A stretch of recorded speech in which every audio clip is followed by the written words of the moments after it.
Hello everyone, हमारा question है which of the following does not involve a chemical reaction. किसमें chemical reaction नहीं हो रहा है। चार ऑप्शन है। Digestion of food in our body, दूसरा है प्रोसेस ऑफ रेस्पिरेशन, तीसरा है burning of candle wax when heated, और चौथा है melting of candle wax on heating. चार ऑप्शन दिए गए हैं, चारों में से हम लोग को बताना है कि कहाँ पर केमिकल रिएक्शन नहीं हो रहा है। तो चलिए समझते हैं इस क्वेश्चन को। तो पहला है हमारा digestion of food. Digestion of food हम लोग का एक तरह का केमिकल रिएक्शन है।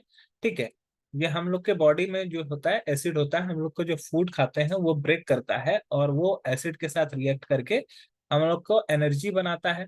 ठीक है, तो हमारे बॉडी में ये एनर्जी बनता है। ठीक है, और साथ ही साथ हम लोग एनर्जी बनाते हैं और जो वेस्ट मटेरियल है उसको हम लोग बॉडी से दूर करते हैं।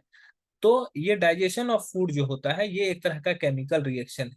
ठीक है, ये क्या है, एक केमिकल रिएक्शन है। और हम लोग को पूछा गया है कि कौन केमिकल रिएक्शन नहीं है। दूसरा है प्रोसेस ऑफ रेस्पिरेशन, हम लोग जो सांस लेते हैं वो कौन सा रिएक्शन है।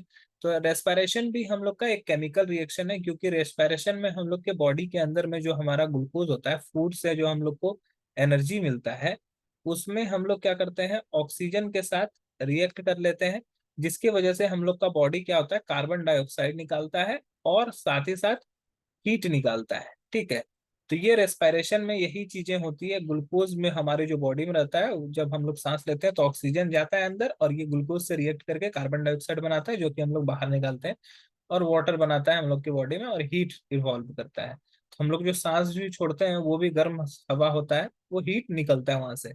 तो ये भी हमारा क्या है, केमिकल रिएक्शन है। तो ये भी हमारा केमिकल रिएक्शन है।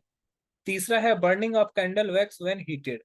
अब तीसरा में क्या है कि कैंडल को बर्न जब करते हैं तो जब गर्म किया जाता है तो कैंडल क्या करता है, जलने लगता है। ठीक है, तो कैंडल में क्या होता है, कैंडल का जो कुछ पार्ट होता है, कैंडल का कुछ पार्ट जो होता है वो क्या करता है, गैसियस फॉर्म में चला जाता है। ठीक है, जलता है और ये गैसियस फॉर्म में चला जाता है। ये जनरली क्या करता है, कैंडल जो होता है वो कार्बन C25H52, ये कैंडल, इसको पेंटा क्वेश्चन बोलते हैं, ये ऑक्सीजन के प्रेजेंस में रिएक्ट कर लेता है।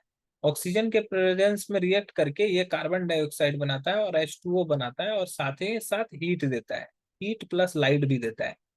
ठीक है, तो ये क्या होता है, ये भी एक तरह का केमिकल रिएक्शन है, थर्ड भी केमिकल रिएक्शन। और चौथा है melting of candle wax on heating. अब मेल्टिंग ऑफ कैंडल क्या होता है, ये एक तरह का स्टेट चेंज हुआ। ठीक है, फिजिकल स्टेट चेंज है। यहाँ पर क्या होता है कि कोई भी कंपोनेंट में कोई चेंजेस नहीं आता है। केमिकल रिएक्शन किसको बोलते हैं, जब उसके पूरे के पूरे कंपोनेंट के कैरेक्टरिस्टिक में, उसके प्रॉपर्टीज में पूरा का पूरा चेंजेस आ जाए। ठीक है, रिएक्शन करने के पहले और रिएक्शन करने के बाद जो होता है, रिएक्शन यानी कि रिएक्टेंट का एंड प्रोडक्ट का जो, रिएक्टेंट एंड प्रोडक्ट का जो प्रॉपर्टीज होता है वो एकदम एक दूसरे से बिल्कुल डिफरेंट रहना चाहिए। लेकिन यहाँ पर जब कैंडल को मेल्ट किया जाता है, हीट करने के बाद जब मेल्ट करता है, तो मेल्ट होने के पहले भी और मेल्ट होने के बाद भी दोनों का प्रॉपर्टीज एक जैसा रहता है। अतः ये केमिकल रिएक्शन नहीं होगा। केमिकल रिएक्शन तभी होगा जबकि दोनों का प्रॉपर्टी डिफरेंट डिफरेंट होगा। ये केमिकल रिएक्शन नहीं है। तो ऑप्शन डी जो है हमारा वो राइट आंसर है। आई होप ये क्वेश्चन आपको समझ में आया होगा। That's all, thank you.